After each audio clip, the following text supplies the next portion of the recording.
Hi friends, welcome back our YouTube channel. ಎಲ್ಲರಿಗೂ ನಮಸ್ಕಾರ.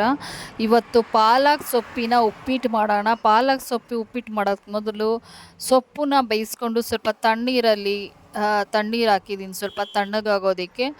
ಸ್ವಲ್ಪ ತಣ್ಣಗಾದ್ಮೇಲೆ ಮಿಕ್ಸಿಗೆ ಹಾಕಿ ರುಬ್ತಾ ಇದ್ದೀನಿ. ಫೈನ್ ಪೇಸ್ಟ್ ಮಾಡ್ಕೊಬೇಕು. ಫೈನ್ ಪೇಸ್ಟ್ ಮಾಡಿದ ನಂತರ ಇದನ್ನು ಒಂದು ಪಾತ್ರೆಗಿಟ್ಟು ಎಣ್ಣೆ ಹಾಕಿ ಸ್ವಲ್ಪ ಸಾಸಿವೆ, ಜೀರಿಗೆ, ಹಸಿ ಬಟಾಣಿ ಹಾಕಿ ನಾನು ಸ್ವಲ್ಪ ಫ್ರೈ ಮಾಡ್ತಾಯಿದ್ದೀನಿ. ಈರುಳ್ಳಿ ಮತ್ತು ಮೆಣಸಿನ್ಕಾಯಿ, ಕರಿಬೇವು, ಎರಡು ಎಲೆ ಫ್ಲೇವರ್ಗೆ ಒಣಗೋಗಿದೆ ಅದು ಪುದೀನ, ಆದರೂ ಹಾಕಿದ್ದೀನಿ ಜಸ್ಟ್ ಫ್ಲೇವರ್ಗೆ.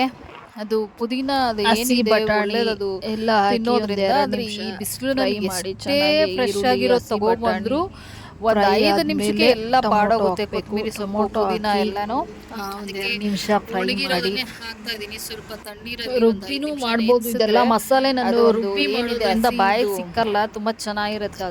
ಅದ್ರದ್ದು ಬರುತ್ತದು. ಅದು ಇವಾಗ ಹಾಕ್ತಾ ಇದೀನಿ. ಸ್ವಲ್ಪ ಅರಿಶಿನ ಪುಡಿ, ಉಪ್ಪು ಎಲ್ಲ ಹಾಕೋದ್ರಿಂದ ಬೇಗ ಸ್ವಲ್ಪ ಬಾಡುತ್ತೆ. ಈರುಳ್ಳಿ ಬಟಾಣಿ ಎಲ್ಲ ಕಮ್ಮಿನೇ ಇದ್ರೂ ನಡೆಯುತ್ತೆ. ಸ್ವಲ್ಪ ಫ್ರೈ ಮಾಡಿ ಒಂದು 5 ನಿಮಿಷ ಬಟಾಣಿ ಈರುಳ್ಳಿ ಎಲ್ಲ ಹಾಕಾದ್ಮೇಲೆ ಚೆನ್ನಾಗಿ ಫ್ರೈ ಮಾಡಿ ಟೊಮೊಟೊ ಹಣ್ಣು ಹಾಕಿ ಫ್ರೈ ಮಾಡಿ ಒಂದ್ 2 ನಿಮಿಷ ಮುಚ್ಚಿಡ್ತೀನಿ. ಅಂದ್ರೆ ಉಪ್ಪಿಟ್ಟು ಅಂದ್ರೇನೆ ಉಪ್ಪು ಅನ್ಕೊಂಡ್ಬಿಡ್ತಾರೆ ಕೆಲವರು, ಜಾಸ್ತಿ ತಿನ್ನಕ್ಕೆ ಇಷ್ಟಪಡಲ್ಲ. ಪಾಲಕ್ ಸೊಪ್ಪನ್ನ ನಾನು ಹಾಕ್ತಾ ಇದ್ದೀನಿ. ಪಾಲಕ್ ಸೊಪ್ಪು ಹಾಕಿದ ನಂತರ ಫ್ರೈ ಮಾಡಿ ಅದಕ್ಕೆ ಎಲ್ಲ ಈ ತರ ರುಬ್ಬಿ ಮಾಡೋದ್ರಿಂದ ಚೆನ್ನಾಗಿರಬೇಕು. ನೀರು ಹಾಕ್ತಾ ಇಲ್ಲ ನಾನು, ಹಾಗೆ ಎಲ್ಲ ಕಟ್ ಮಾಡಿ ಮಾಡ್ತಾ ಇದೀನಿ. ರುಬ್ಬಿ ಮಾಡೋದನ್ನ ನೀರೇನ್ ಹಾಕೋದ್ರಿಂದ ಏನ್ ಪ್ರಾಬ್ಲಮ್ ಏನಾಗಿಲ್ಲ. ಉಪ್ಪಿಟ್ಟು ಟೇಸ್ಟ್ ಆಗಿರುತ್ತೆ. ಇನ್ನೂ ಸ್ವಲ್ಪ ಡ್ರೈ ಅದೆಲ್ಲ ಇದು ಚೆನ್ನಾಗಿ ಫ್ರೈ ಆದ್ಮೇಲೆ ನೀರ್ ಕಮ್ಮಿ ಹಾಕೊಳ್ಳಿ. ಸ್ವಲ್ಪ ಪಾಲಕ್ ಸೊಪ್ಪನ್ನ ಹಾಕಿ ಒಂದ್ 2 ನಿಮಿಷ ಫ್ರೈ ಮಾಡ್ಬೇಕು ಚೆನ್ನಾಗಿ. ನಾನು ಒಂದ್ 2 ನಿಮಿಷ ಆದ್ಮೇಲೆ ಕುದಿಸೋದಕ್ಕೆ ಇಡ್ತಾ ಇದೀನಿ. ಕುದ್ದಿದ ನಂತರ ಏನಿದೆ ರವೆ ಫ್ರೈ ಮಾಡಿ ಇಟ್ಕೊಂಡಿರೋಂತಹ ಉಪ್ಪಿಟ್ಟಿನ ರವೆ ಅದನ್ನು ನಾನು ಹಾಕ್ತೀನಿ. ಸ್ವಲ್ಪನೇ ಹಾಕಿ ನಾನು ಮಿಕ್ಸ್ ಮಾಡ್ಕೊತೀನಿ. ಮಿಕ್ಸ್ ಮಾಡಿದ ನಂತರ ಇದು ತಳ ಹಿಡಿದು ಬಿಡುತ್ತೆ ಬೇಗ. ಕೈ ಆಡಿಸ್ತಾನೇ ಇರಬೇಕು. ಕೈ ಆಡಿಸಿ ಚೆನ್ನಾಗಿ ಫ್ರೈ ಮಾಡಿ ಇವಾಗ ಒಂದು 2 ನಿಮಿಷ ಮುಚ್ಚಿಡ್ತೀನಿ. 2 ನಿಮಿಷ ಮುಚ್ಚಿಟ್ಟಿದ ನಂತರ ಅದು ಏನು ರವೆ ಅರಳುತ್ತೆ. ಮುಚ್ಚಿ ಒಂದು 5 ನಿಮಿಷ ಬಿಡೋದ್ರಿಂದ ರವೆ ಅರಳುತ್ತೆ.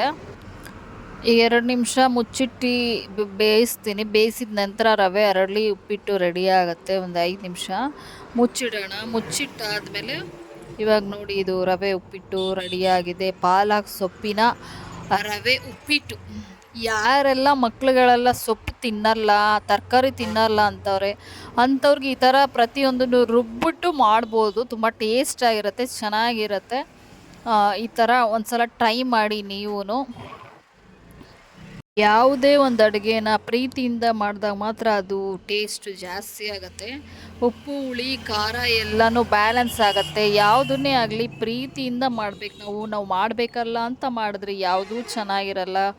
ಯಾವುದೇ ಕೆಲಸನೇ ಆಗಲಿ, ಅಡುಗೆನೇ ಆಗಲಿ ಪ್ರೀತಿಯಿಂದ ಉಣಬಡಿಸ್ದಾಗಲೇ ಅದಕ್ಕೊಂದು ರುಚಿ ಜಾಸ್ತಿ ಆಗುತ್ತೆ. ಇವಾಗ ಟೇಸ್ಟ್ ಮಾಡೋಣ. ಉಪ್ಪಿಟ್ಟು ರೆಡಿಯಾಗಿದೆ ನೋಡಿ, ಪಾಲಕ್ ಸೊಪ್ಪಿನ ಉಪ್ಪಿಟ್ಟು. ಟೇಸ್ಟ್ ಮಾಡೋಣ. ಬಿಸಿ ಇದೆ ಸ್ವಲ್ಪ. ನಾನು ಟೇಸ್ಟ್ ಮಾಡ್ತಾ ಇದ್ದೀನಿ.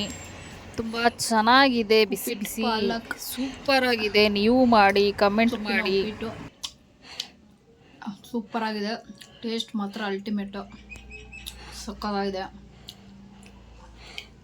ಬಿಸಿಲಿಗೆ ಮಸಾಲೆ ಐಟಮ್ ಜಾಸ್ತಿ ತಿನ್ನಬಾರ್ದು. ಸೊಪ್ಪು, ಈ ಥರ ನೀರು, ಎಳ್ನೀರು, ಜ್ಯೂಸು ಅಷ್ಟು ಒಳ್ಳೆಯದಲ್ಲ. ಆಚೆ ಕಡೆ ಜ್ಯೂಸು ಅಂತ ಹೇಳ್ತಾ ಮನೇಲಿ ಆದಷ್ಟು ಟ್ರೈ ಮಾಡಿ. ಏನೇ ಒಂದು ಸೂಪರಾಗಿದೆ, ಸಖತ್. ಟೇಸ್ಟ್ ಮಾಡಿ, ನೀವು ಮಾಡಿ, ಕಮೆಂಟ್ ಮಾಡಿ. ಬಾಯ್, ಮತ್ತೆ ಸಿಗೋಣ.